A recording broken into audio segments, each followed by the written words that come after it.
On Tuesday, March 24, fuel prices will increase one more time, almost a month since the war between Iran and the joint forces of the United States and Israel broke out. Diesel is more expensive again by nearly 12 pesos per liter, gasoline by almost 7 pesos, and kerosene almost 14 pesos per liter according to the Energy Department. The adjustments will send diesel prices on average to 116 pesos per liter and in several gasoline stations over 120 pesos plus, while gasoline will be at 88 pesos per liter, and that's the low end.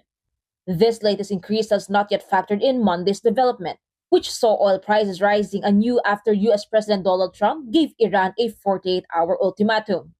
That's to open the Strait of Hormuz or face decimation of its energy infrastructure.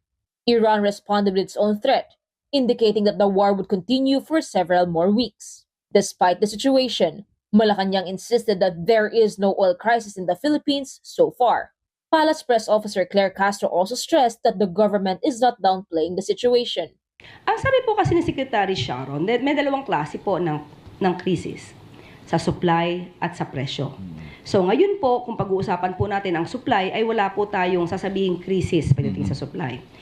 Maybe meron pong price disruption dahil nga po sa nangyayaring oil crisis sa Middle East.